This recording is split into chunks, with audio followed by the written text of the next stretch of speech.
Cool.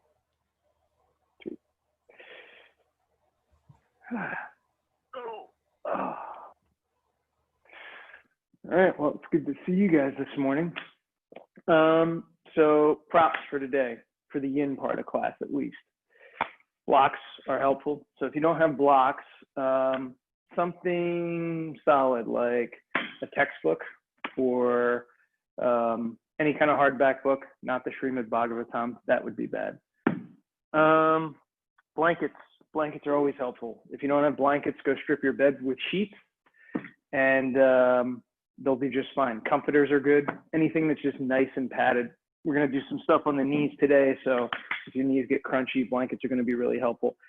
And bolsters are helpful too. If you don't have a bolster, I like to use the back pillows of my couch, which usually ticks my wife off because then I don't return them and our couch looks like it got shredded. But back cushions from a couch, or even the front cushions from a couch, or just even pillows from your bed work as a bolster too if you fold them in half.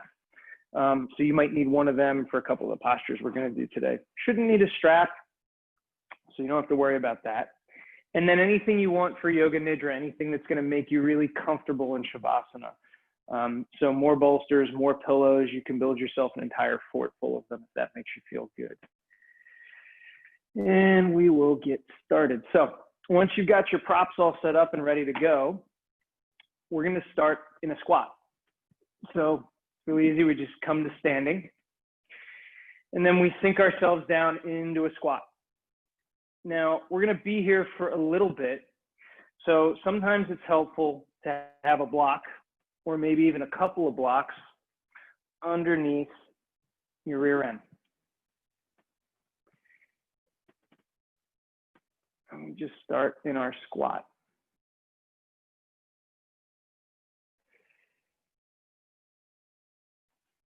And if squatting, I'm just going to switch the view a little bit so I can see everyone. There we go. Squatting is really difficult, or you're just sort of feeling really tight at the beginning of practice. You can even take an air squat. So you can just sort of squat down with nothing under you, put your hands on your thighs. Maybe this is where we work from today. So as we start in our squat, I'm just going to turn our timer on here. Start to talk about kind of the three rules of yin. Hey, Aditi. The three tattvas of yin. So the first rule is we find our edge. So our edge is not so much where we feel pain. We don't want to feel pain. But yin's not restorative. Restorative is a different form of yoga. In yin, we're working the plastic parts of the muscles, the ligaments and the tendons, the parts that take some time to stretch. And so we want to feel a stretch. We want to feel some stress. Stress makes things grow. Stress makes muscles grow, makes ligaments and tendons grow. So we find our edge, and it might change throughout the practice. That's okay. You might have to come in or out of a posture, go deeper or go more shallow. Nothing wrong with that. And the second tattva is we hold for time. So we hold these postures for longer than maybe a regular hatha or vinyasa class. 2 minutes, 3 minutes, 5 minutes, sometimes 10 minutes. So when you find your edge, you want to find that spot that lets you linger longer because we're going to be here for a little bit. And the third tattva is yin is we find some stillness. Starts with stillness in the body.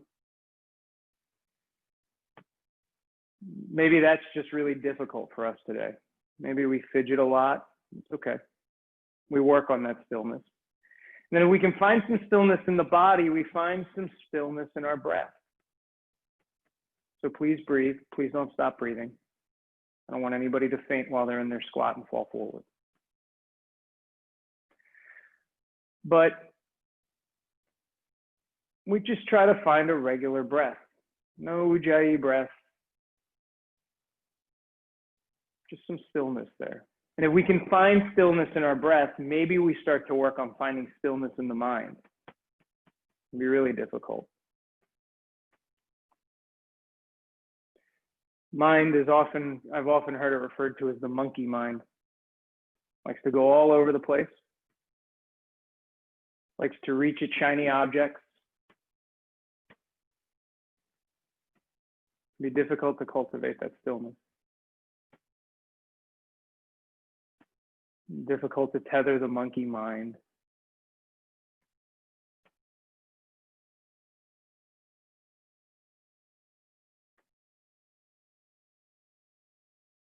So as you sit in these postures, particularly this first posture of the practice, just work on getting quiet in whatever part of your body, your breath, or your mind, wherever you're working. Just work on it. Trying not to get attached to the feeling in our body, trying not to say, I like this feeling or I don't like this feeling, but asking ourselves instead, what am I feeling? Why am I feeling?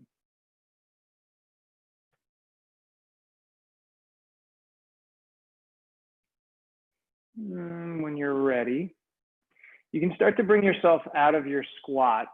So you take a counter pose. We always take a counter pose after most of our yin poses. So maybe just a forward fold will feel good, pedaling out the feet. Sometimes standing up nice and tall, Tadasana can feel good, just neutralizing our hips and our glutes a little bit.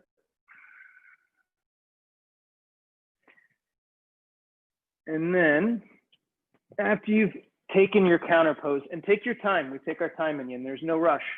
We're not going anywhere. You probably might want to grab a blanket for this next posture and possibly a bolster handy or a pillow.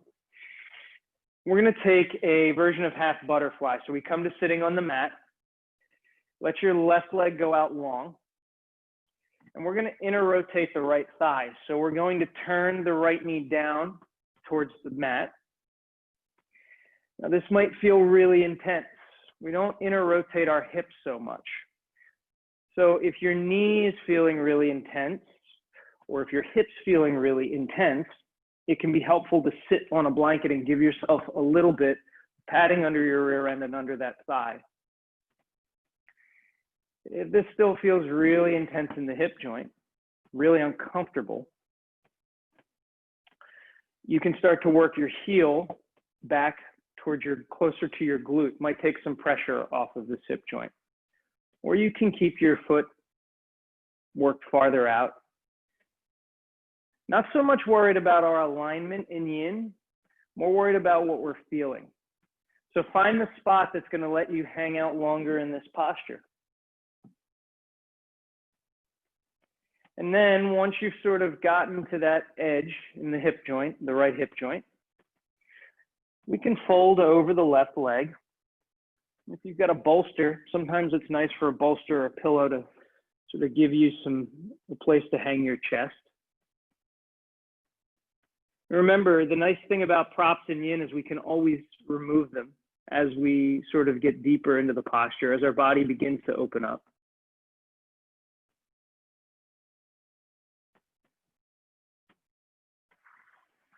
Try to let the monkey mind get quiet.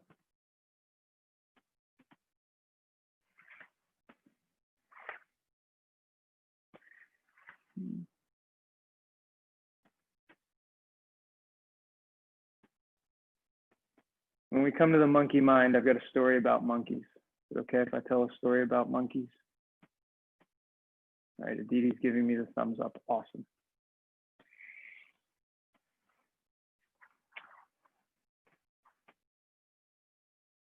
When Ram was at the kingdom of Kishkinda, which was the monkey kingdom ruled by the king Sugriva, the monkey king, he'd agreed to kick out Sugriva's brother Vali and give the kingdom back to Sugriva. And in return, Sugriva would use his monkey army to help Ram find his beloved Sita, his wife who had been kidnapped by the demon Ravan. But at this time, Ram didn't know where Sita was. He didn't even know who had taken her.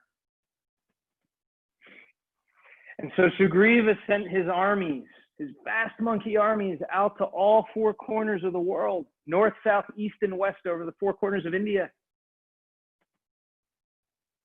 And to the south, Sugriva sent a large army with his nephew, Angad.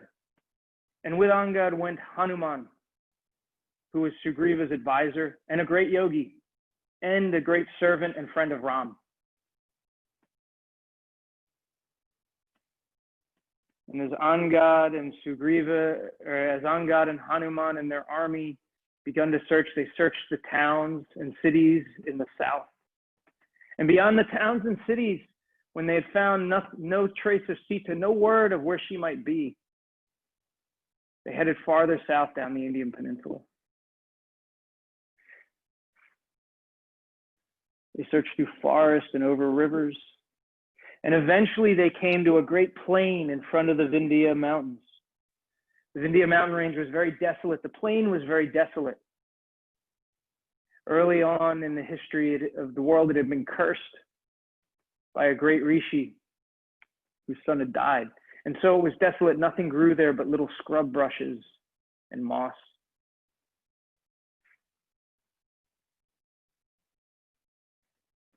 Ten more seconds here.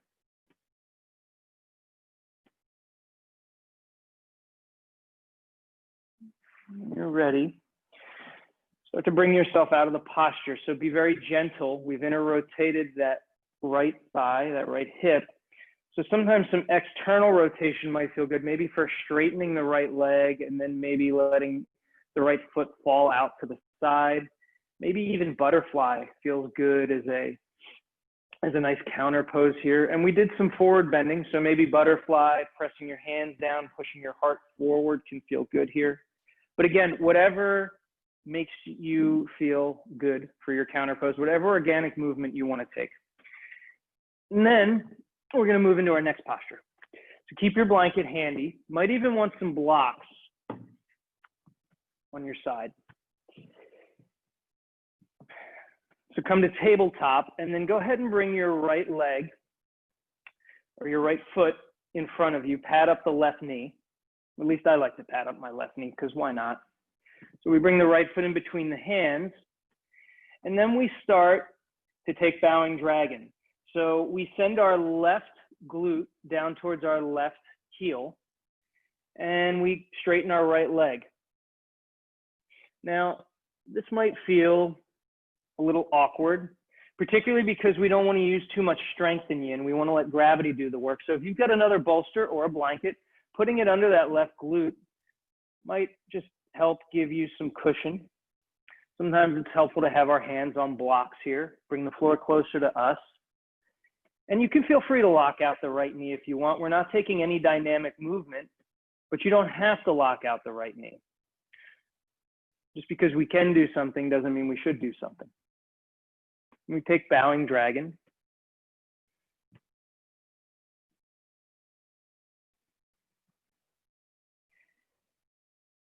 And as the monkeys came to the Vindhya plain,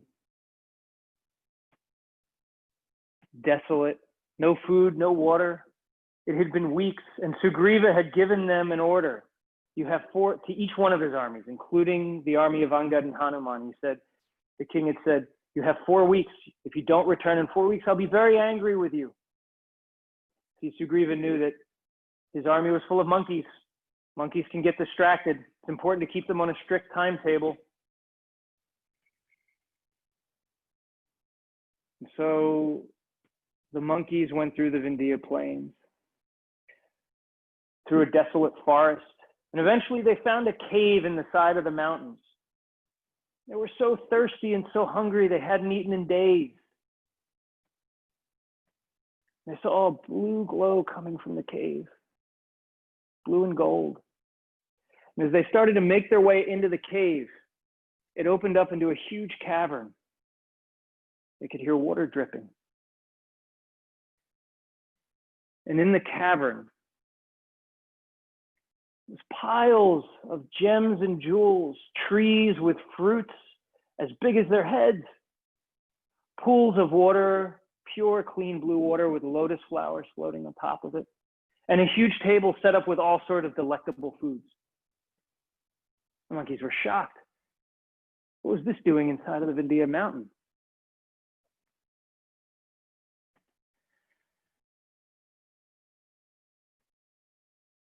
Ten more seconds here.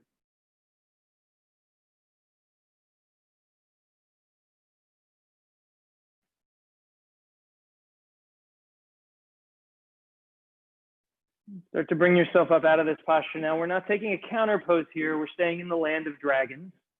We're just going to move to high flying dragon. So we're just going to bring ourselves back up from that original position where we're sort of standing high now. We bend our right knee. And we're in sort of this dragon lunge. Now you can find your Goldilocks spot here. So that's the spot that's not too bad, not too intense, but you're feeling something. You can move your front foot out maybe, start to stretch that left hip flexor a little bit. Maybe if you want to heel toe your back foot out even a little more, that's okay. I'm trying to keep my knee on my blanket to keep my knee padded up. And having blocks can be helpful here. It's high flying dragon. So we want to sit up high, spine's neutral. Just start to marinate here for a little bit. And at the end of this table, prepared with all of these treats, imagine your favorite dessert, gulab jamuns. I'm a big gulab jamun fan. I always imagine this with piles of gulab jamuns. At the end of the table was a beautiful woman. She was clad in black silks. It was very obvious to Hanuman that this was a very well-regulated yogini. She sat in meditation, and her eyes opened as the monkeys came into the cavern and started to shout and whoop. So excited, they were so thirsty, they were so hungry. And Hanuman ran up to the woman with folded palms, and he said, "My lady, where are we? What is this beautiful place inside such a desolate land?" And she said, "My name is Swayamprabha. And this cave was created by my master, or by my mistress, or for my mistress. The master was Maya, who is the architect of the demons. He created this cave. So he was so in love with my mistress. She was so beautiful. But Indra, the king of the gods, also coveted my mistress. He also found her beauty beyond compare. There's a great battle between them, but Indra prevailed, and my mistress went to the heavens with Indra. I was left here, her servant. I was left to my meditations for thousands of years." And Hanuman said, and she said, "And who are you?" And Hanuman said, "I am Hanuman. I am the servant of Sugriva and the servant of Lord Ram. We are searching for his wife Sita, who was stolen from him."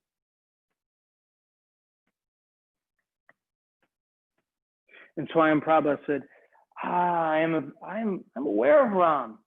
We are all servants of Ram here. I'm so happy you have come. Please eat, drink. You look thirsty. Take a repast here. And so the monkeys do what monkeys do best. They ate everything in sight. They drank. They got loud. They had a party. And Swayamprabha was so happy to have company.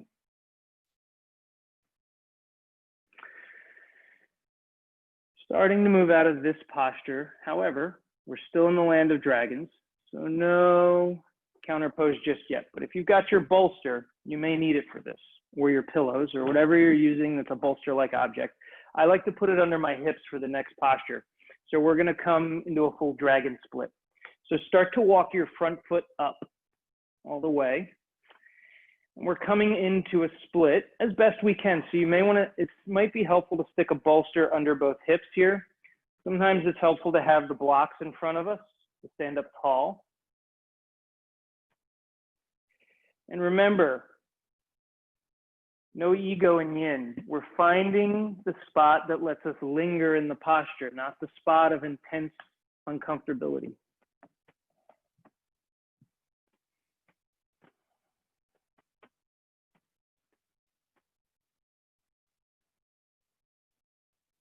And so the monkeys feasted and gorged themselves. And Hanuman spoke to the beautiful Swayamprabha and said, "And you have no idea where Sita is. We're looking for her, and we're on a timetable. It's been almost 4 weeks now. We're going to have to return to the king. Ram will be so disappointed if we return empty-handed." She said, "No, but as a servant of Ram, I will help you. Close your eyes, and I'll take you beyond the mountains to the land beyond there. Mountains are very treacherous. You don't want to cross them. I will take you through there, and perhaps on the other side, you will find Sita. And so the monkeys closed their eyes, and in an instant, they were transported beyond the Udbara Mountains. And they found themselves on the great shoreline, on the very most southern tip of India, on that peninsula, on the beach.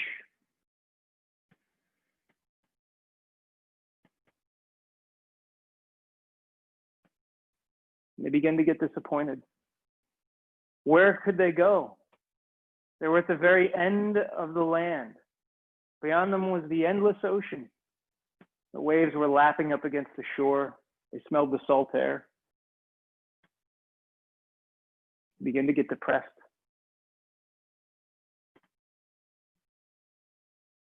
Their time was up.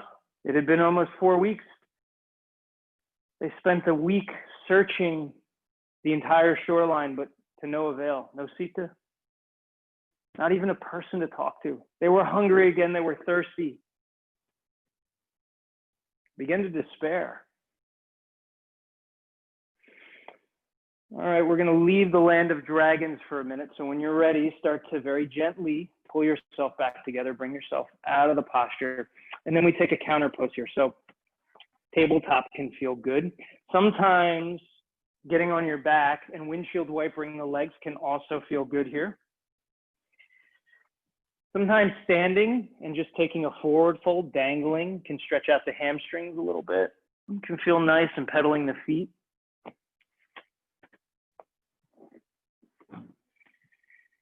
Once you get done your counter pose, we got to do the other side. Again, taking your time, but your right leg goes out long now. We interrotate the left thigh. We take that half frog, half butterfly again. Feel free to bring the blanket up under your rear end. That feels good, and maybe under your hip. And remember, if it's very intense in this left hip, try pulling the heel closer to the glute a little bit. If it's not so intense, maybe you let the left heel go farther away from the left glute.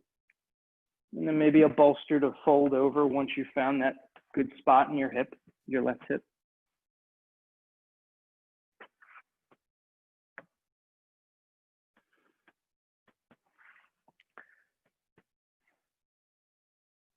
As the monkey started to despair, Angad, the nephew of the monkey king Sugriva, said to Hanuman and the rest of the monkey army, "We can't go back. If we go back, the king will kill us. He'll be so upset. He'll be so angry. We should just stay here and die. We should just stay here and waste away on the shores. It'd be better to be dead here than go back in failure."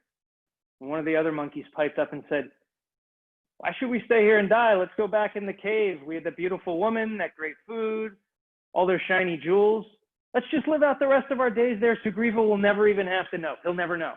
We can just go back in the cave. It'll be a great life. It'll be the best life." Hanuman piped up and said, "No, you're wrong. The king will understand. The king is very forgiving. He loves us. And Ram, his love for us is endless. It's not important about whether we succeeded or failed. It's important that we tried. They will understand we put our best efforts forward."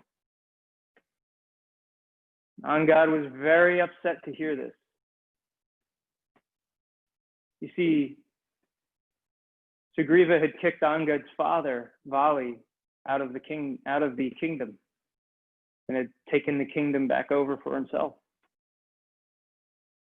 Angad didn't like to hear all these positive things said about Sugriva, the monkey king.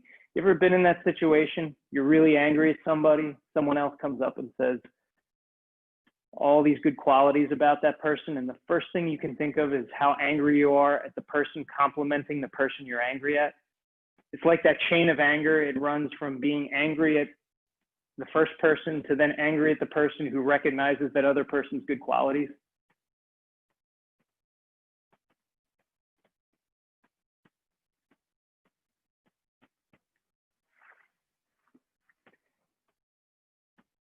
And Angad looked at Hanuman, his eyes bright and burning with flames of anger. He said, Hanuman, you need to be quiet. You don't know anything about Sugriva. He threw my father out of the kingdom. He has no mercy. And Ram did him a great favor by giving him the kingdom back. And yet it took him months before he finally got the armies together to go search for Sita. You think Ram's going to be happy when we come back and we have nothing to show for all our troubles? Every day away from his wife is like 1,000 years to him. Imagine his suffering. We should just fall here on the shore and die. And then Angad fell on the sand, spread eagle. You ever been there just so despairing and depressed? You're like, I'd be better off dead. Let me just lay here on the ground and wait for the buzzards to come and eat me.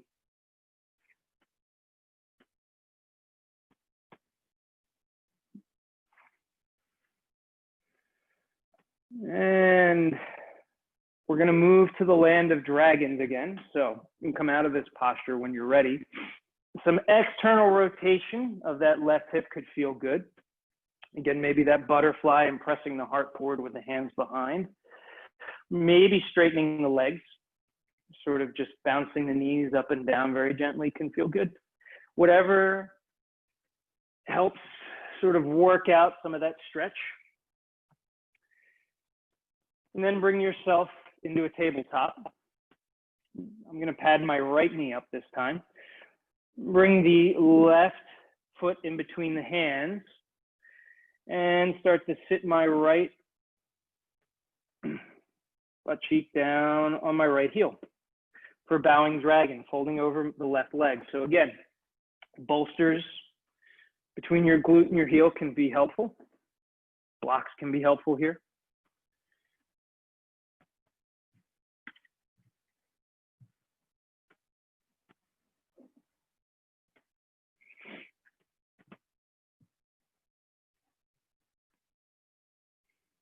Starting to feel all the plastic ligaments and tendons of the hamstring stretch out on the left leg.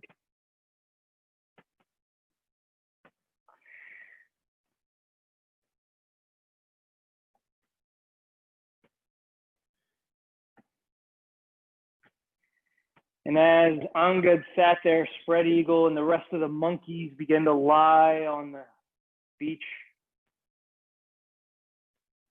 totally full of hopelessness, Hanuman grew very frustrated. The entire army was giving up. Despair was spreading like a disease.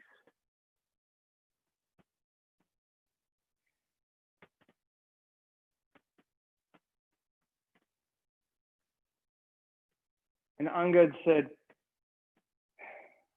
I'm just going to wait for the vultures to peck my carcass. For all of the relations, cousins, and brothers of Jatayu, that great king of the vultures, who Ram mentioned to us that tried to save Sita. All of his cousins will come and eat my carcass. And then there'll be nothing for Sugriva to find.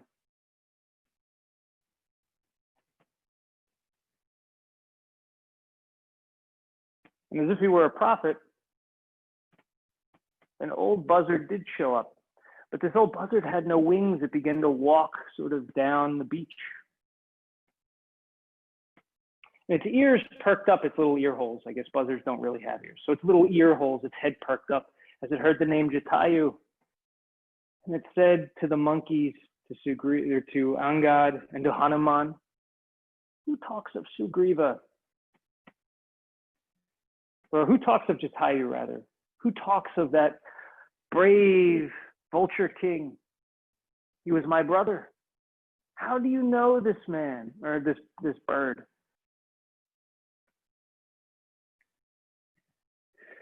Starting to come up out of bowing dragon into high flying dragon. We're going to spread our wings, take it a little higher. Putting our hands on blocks. And again, finding that Goldilocks spot. Not too harsh, but not too gentle. So maybe walking the front foot forward till we feel a stretch in the hip flexors.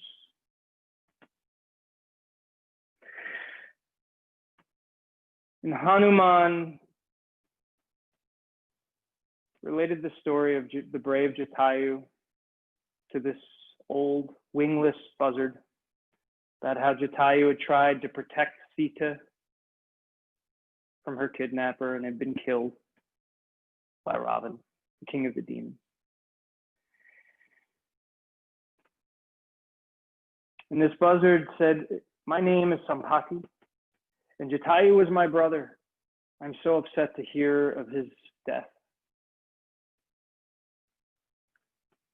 But I am so happy that you are here, and I am so happy to hear that you are servants of Lord Ram. I have been waiting for thousands of years on this beach. I have been waiting to serve Lord Ram, and now I can finally do my duty. I know where Sita is. She has been taken to Ravan's kingdom of Lanka. Lanka is an island off the coast of this very beach to the south." And the monkey snapped up off the beach. "You know where Sita is?" "I do. She's in Lanka, just across the ocean." Angad was so happy. "That's amazing." And the monkey started to jump up and down and get very excited and scream and shout. And then Angad's face got downcast again. "But the island is so far. I can only jump 800 miles. The island must be 1,000 miles or more."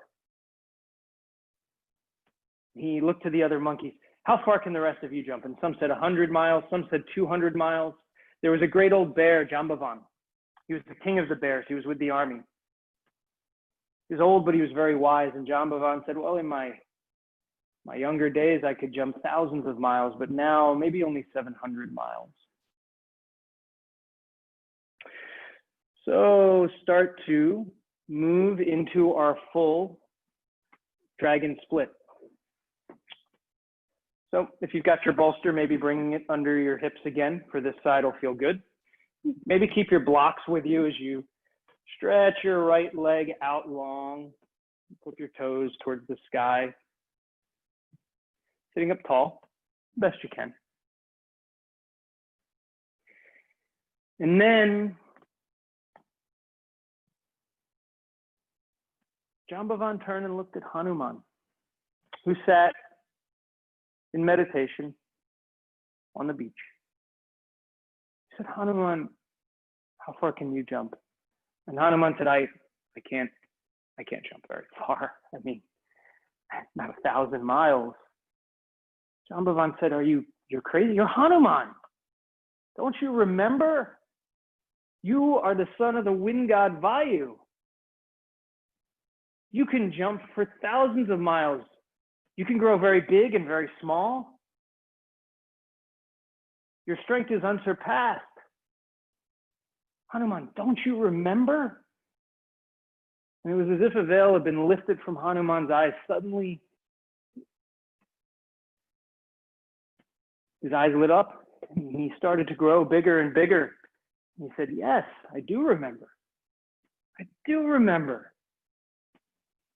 I'm Hanuman, and my father is the wind god Vayu, and I am a servant of Ram, and in Ram's service, I can do anything. 1,000 miles over the ocean is not so much." Hanuman had now grown until he was 50 times his normal size.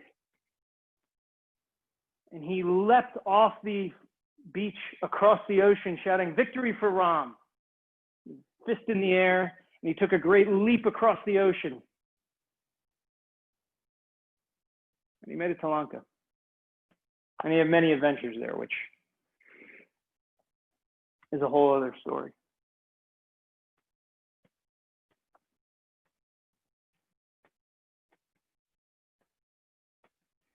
Ten more seconds here. If your leg's starting to shake, if your hips are starting to shake, at least you're feeling something.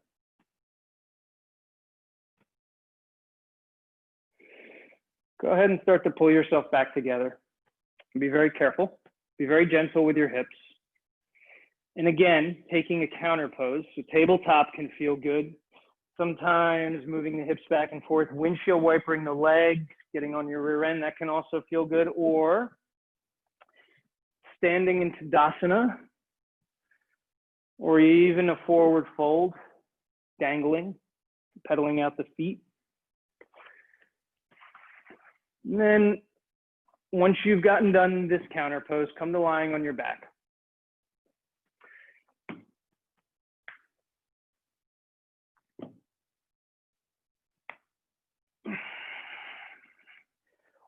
Keep the left leg out long. We bring the right knee into the chest and send it over to the left side for a twist, just a reclined twist. So if you like to pad up under your shoulders with a blanket or under your head, sometimes it's nice to put a block between the floor and the knee.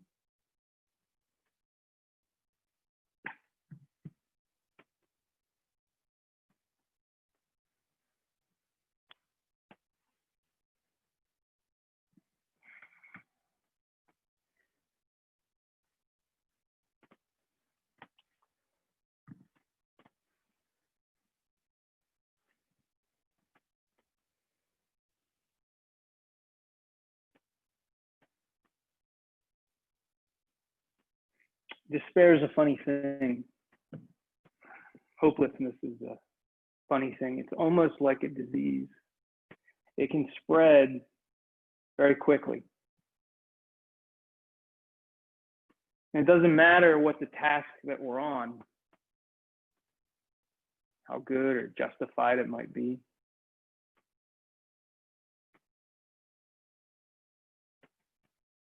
It's almost like it's an easier default mode than hope.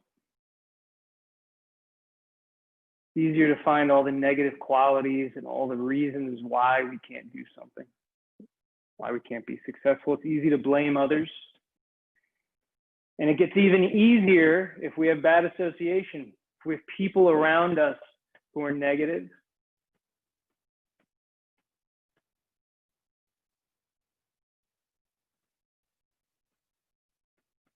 But the simple fact of the matter is we all have amazing qualities inside of each one of us. We all have talents and ability and some good fortune. But it's helpful to be reminded of that. It's helpful to have others that remind us of that. And when we have bad association, when we have people around us who just remind us of all the reasons why we can't do something, why we can't be successful, why external factors have forced us into the situation that we might find ourselves in, it's easy to forget all of those good qualities, all of those superpowers. Go ahead and switch your twist out. So bring your left knee into your chest and send it over to the right. And again, pad up under your head or maybe use a block under your knee and bring the floor closer to you if that feels helpful.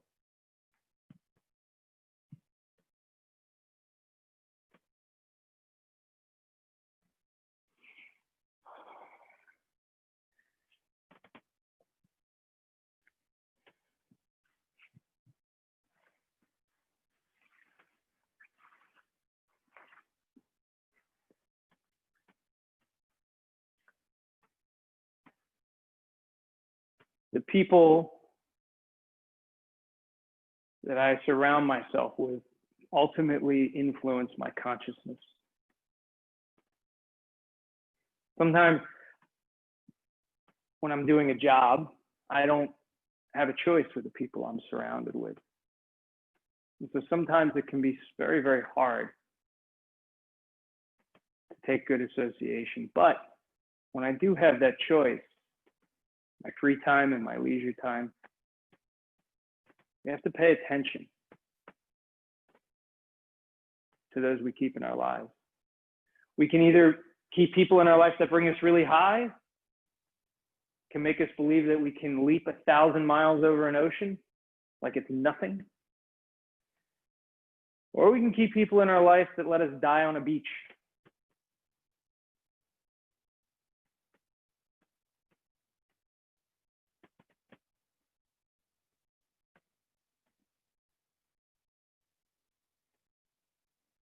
Ultimately, it's our choice as to who we surround ourselves with. So in Bhakti, they say one of the ways that we find our connection to Krishna is through the good association of others. Maybe it's other devotees, but maybe it's just people that make us feel like we're superheroes, that remind us that we have a soul and that that soul is connected to something more than just this material world. Sometimes I think that's the easiest part of Bhakti, is just good association, just being around great souls, around great people. That's all I got to do. I just got to show up. I don't have to try. I don't have to chant 16 rounds of japa. I just got to hang out with people I enjoy hanging out with, who make me feel good.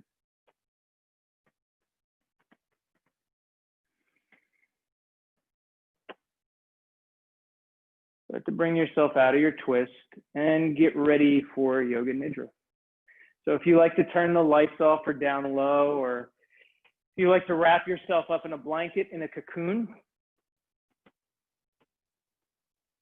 whatever is going to make you comfortable. Sometimes it can feel good to put a bolster under the knees, let the legs relax a little bit.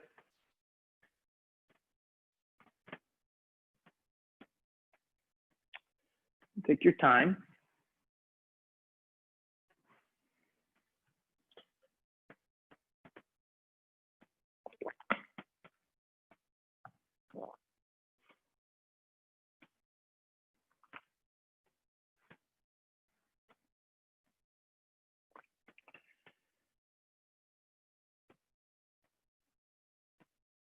Close your eyes. Just start to sink into the mat. Don't worry if you fidget a little bit during practice. It's okay.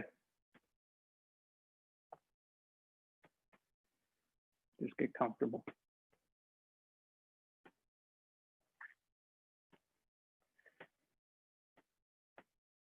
Right now, nothing else matters. So begin to let everything fall away.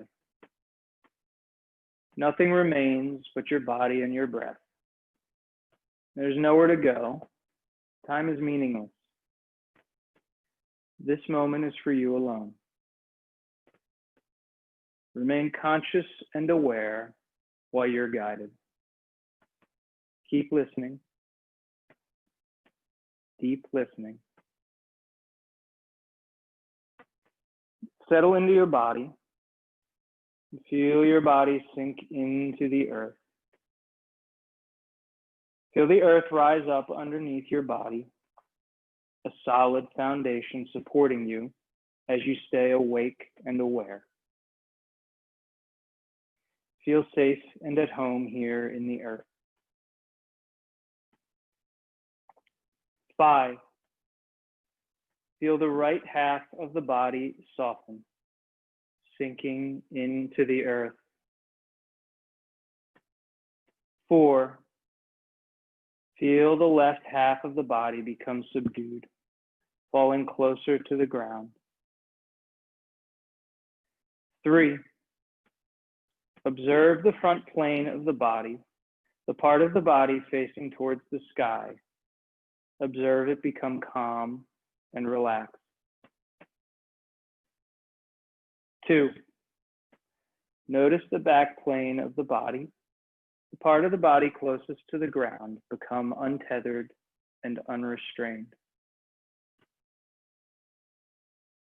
1. Now feel the whole body become soft and supple, sinking into the supportive earth.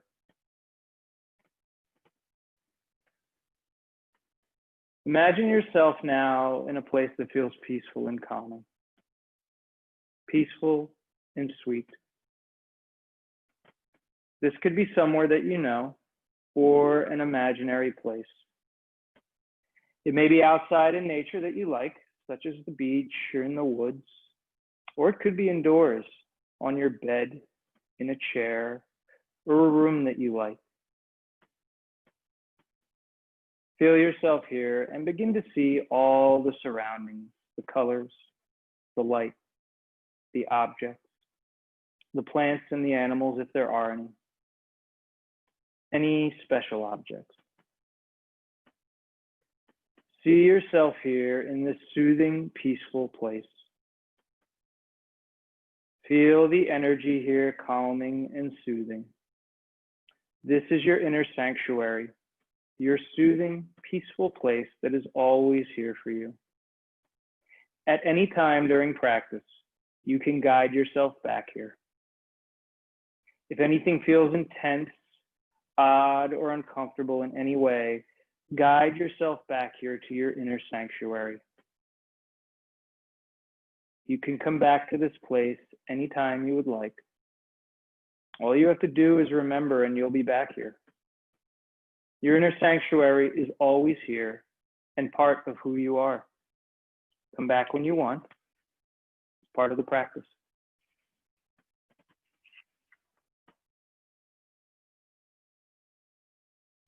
Begin to feel your breath, your prana, your life force, as it naturally spreads throughout your body. Feel the breath as it circulates throughout every cavern of your body. Envision your breath as light coursing throughout your body. Allow your breath to penetrate deep inside yourself. As you move inward toward your heart center, ask yourself, what does my soul long for? Let the answer come from your soul. Your soul may speak to you in words, feelings, colors, images, or something else. Allow your soul to naturally communicate its longing.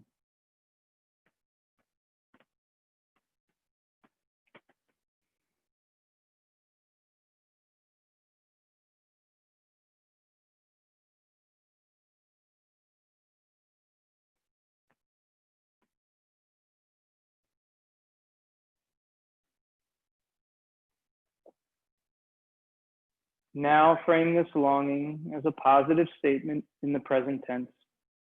Something like, I am loved and give love. I am connected to every being. If you are unable to find your soul's longing, feel free to use this statement. Now repeat these words in your mind. I am awake and aware.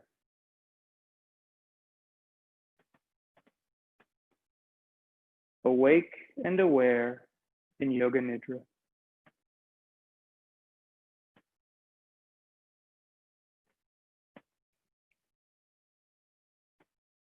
Now allow your consciousness to travel to each solid part of your body as it is spoken. Do not worry if you cannot feel every part. Notice the palms of both hands. Feel hands alive with energy. Feel the arms, elbows, shoulders. And observe the throat center. Feel the neck, head, face, and eyes. Now witness the head and neck together.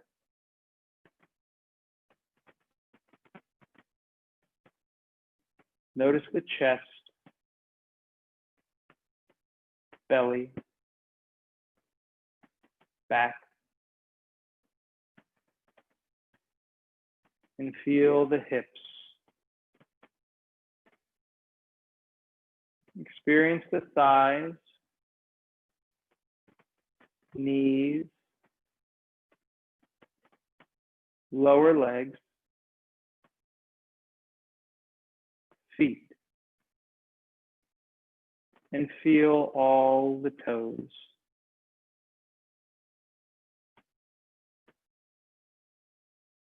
Observe the soles of the feet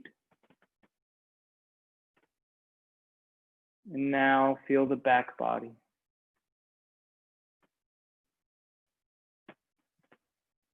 Witness the front body. Right side of the body. Left side of the body. And feel the whole body. The whole body. The whole body.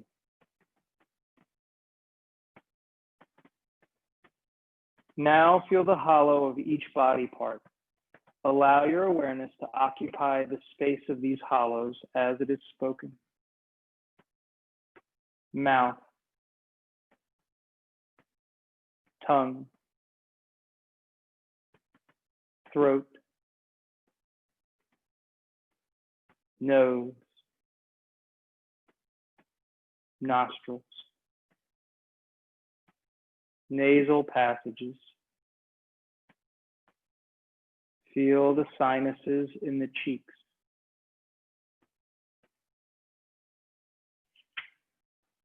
Experience the outer ears, ear canals, inner ears,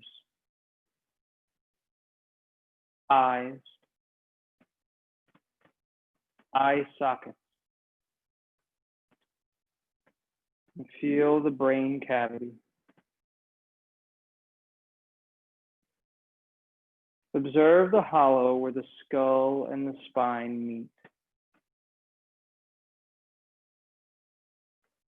Feel the base of the throat, chest cavity, lungs, belly, and feel the pelvic bowl. Notice the shoulder joints, palms, elbows, underarms, shoulder blades.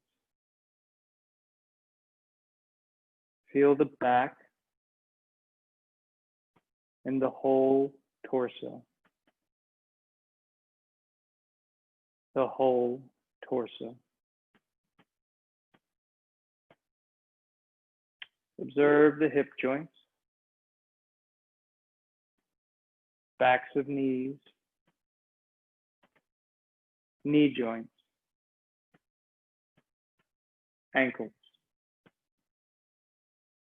and the arches of the feet. As your consciousness inhabits those hollows, join them together to create one feeling, one awareness.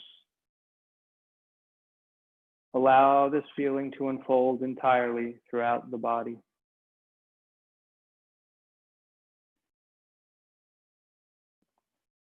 Become aware of your breath now.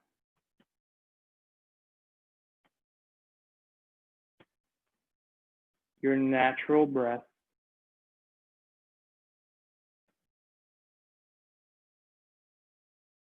Even inhalations.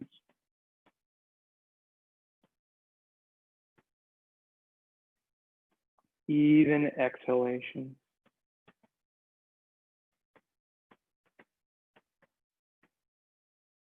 Unaltered, unchanging breath.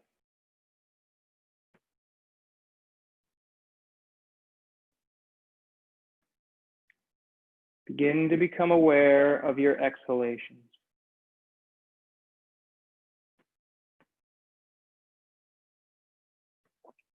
Now count your exhalations downward from 10 to 0.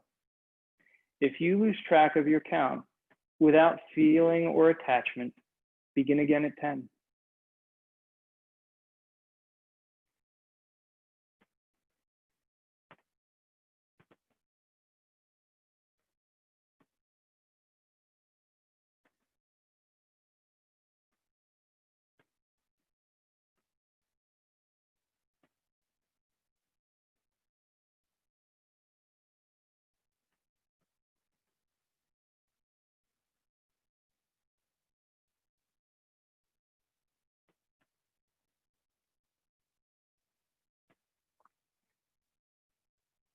Observe your breath,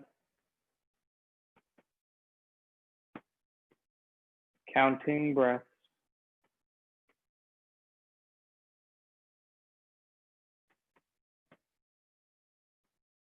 Now let go of the counting.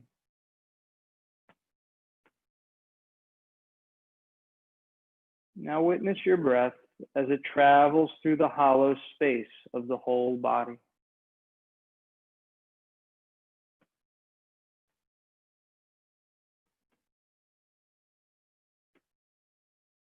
From the open soles of your feet, up through the hollows of your legs, through the hollow torso, the head, and out through the crown of the head.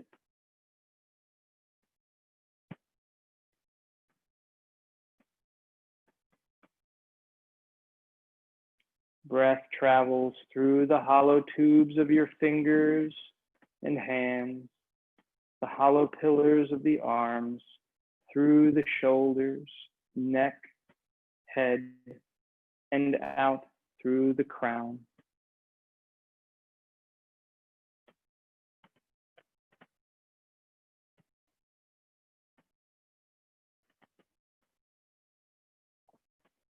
Imagine the body as if an ocean of breath washes freely over its entire being.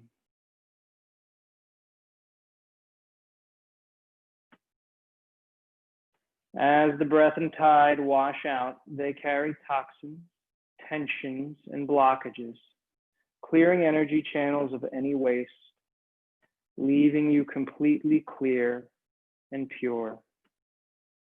As rhythmic breathing washes over you and carries away anything that no longer serves you in your body, mind, and consciousness.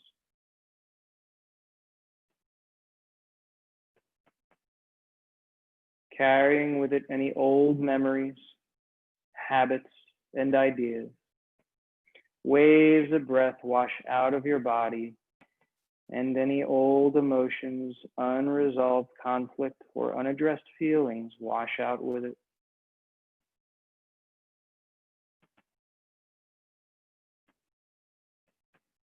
Allow these waves to leave the body completely purified, lighter, freer.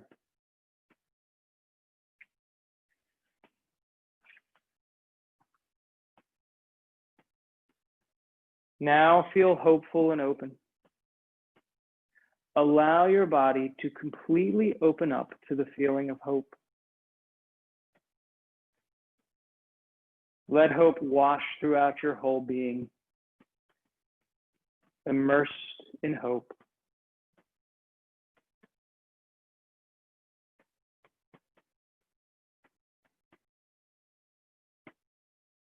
And now bring up the opposite feeling of hope, the opposite of hope for you. Completely and totally feel the opposite of hope in your body.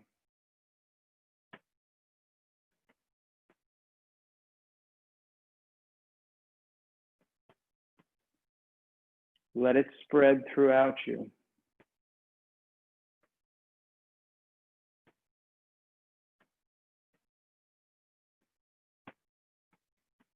Now feel hope once again. Hope rhythmically splashing throughout your being.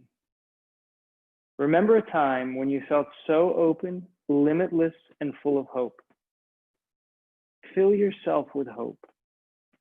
Notice where in your body you are aware of hope.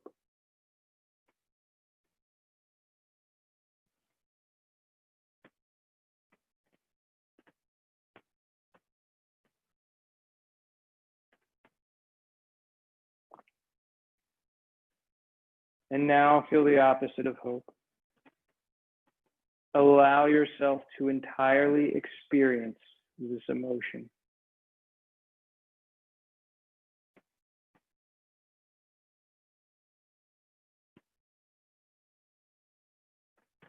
Go back and forth now on your own between hope and its opposite.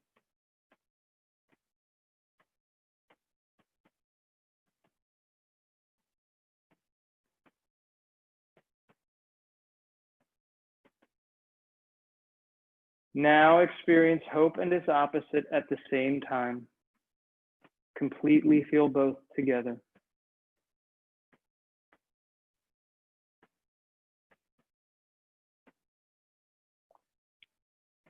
Repeat these words in your mind.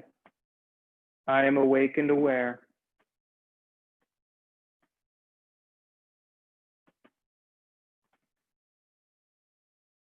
Awake and aware in Yoga Nidra.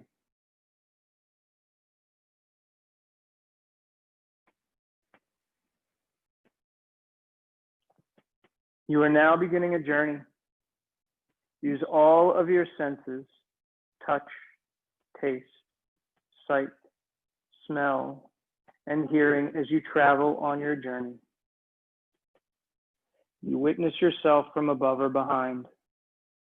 You are standing on a flat, rocky plain interspersed with boulders. A light misting rain falls from the gray sky as the chill of the fall season whips through the wind and into your bones. The boulders are covered with a pale red moss, and beyond the plain you see a dark forest set in front of a desolate mountain range. As you move under the open sky, you reach the edge of the forest.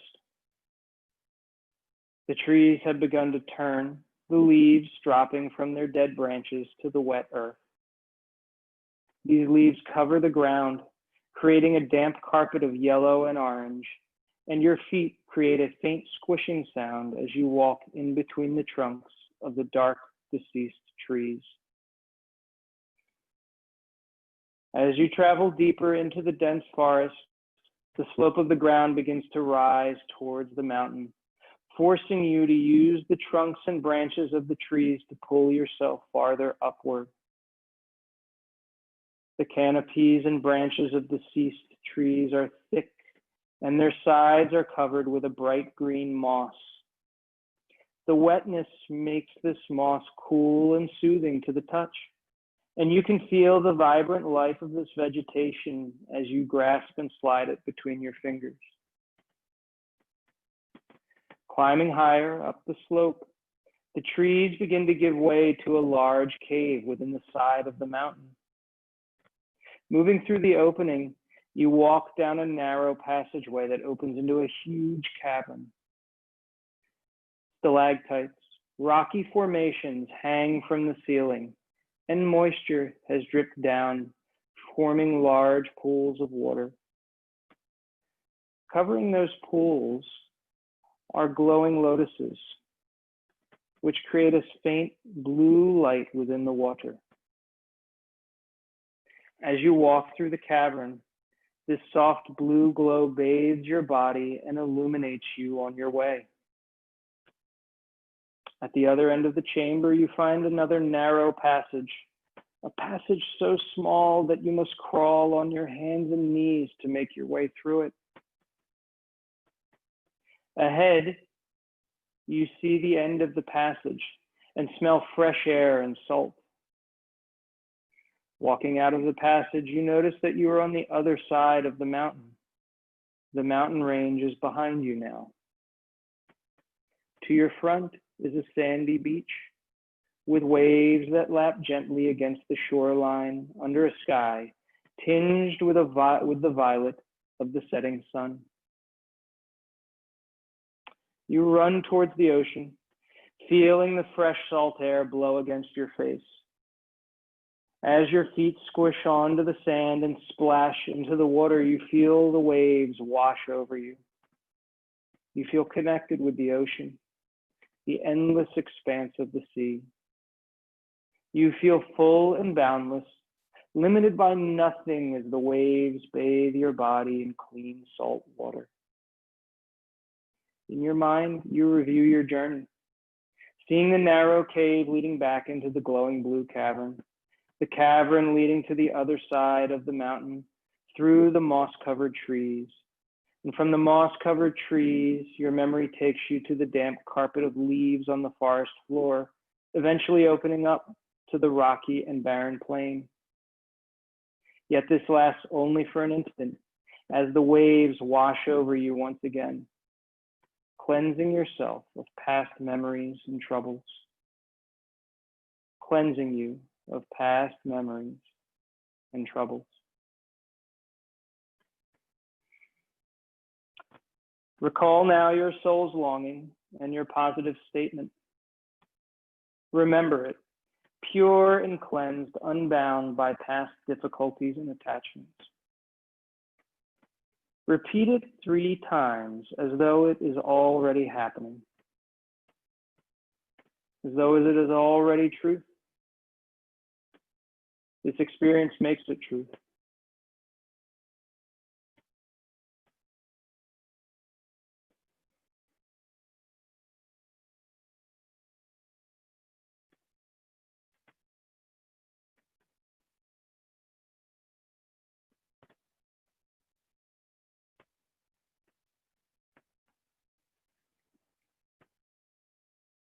Five, feel yourself cleansed and open. Feel yourself full of pure bliss, pure Ananda, aware of the bliss and pure joy that is innate within you. 4, notice yourself as your own witness, the true inner self that has observed this body and mind throughout its journey.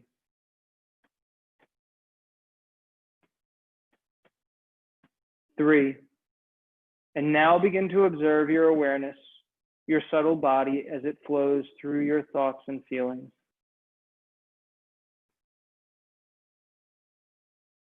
2, be aware of your breath, your prana, your life force. Feel it wash through your body like the waves of the ocean. Invite your breath to deepen now. Feel yourself reawakening.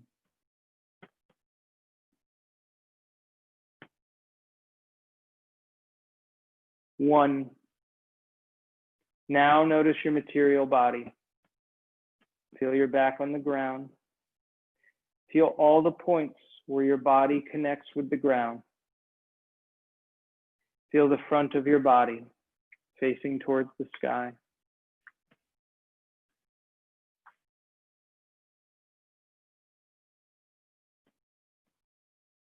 You are now completing your practice, becoming slowly more awake and aware. So before moving again, first just sense your fingers and imagine them moving.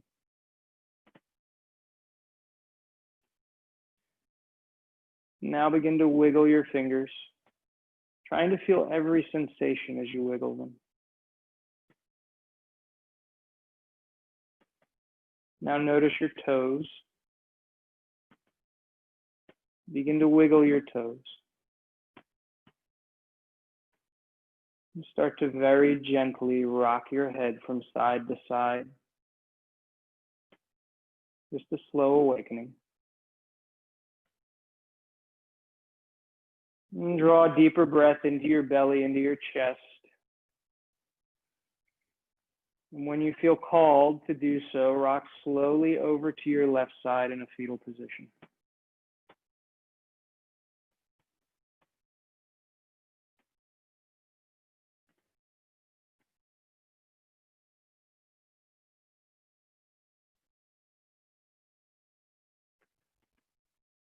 And then taking your own time, press your hands into the floor and come up to a comfortable seated position.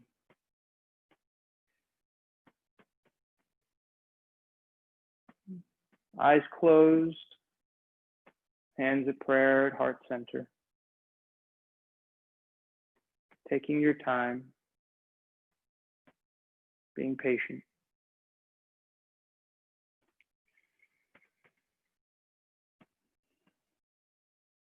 Start to lengthen your spine.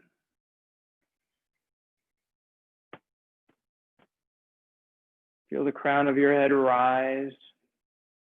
Take a full breath in and sigh it out. And just take a minute to notice how you feel. Take a minute to be aware of the effects of Yoga Nidra.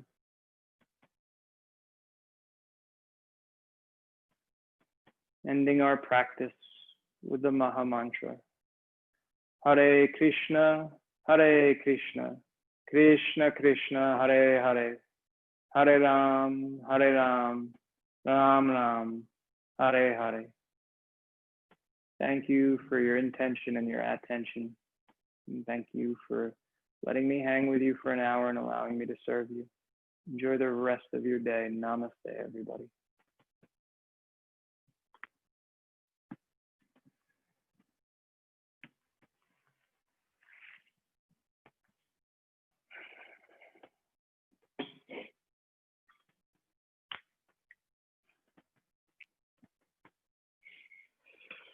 Oh. See you guys later on. Thanks, Bob. That was great, man. Appreciate it. You're very welcome. Nicole, happy to see you. Aaron, Nicole, I feel like we missed you at our little Bhakti get together this week. So many pictures. That must have been so. I have to come to Europe as soon as they let me come back to Europe. Yes. AJ, Aaron, road trip to Europe? Yeah. Road trip to Switzerland? Awesome.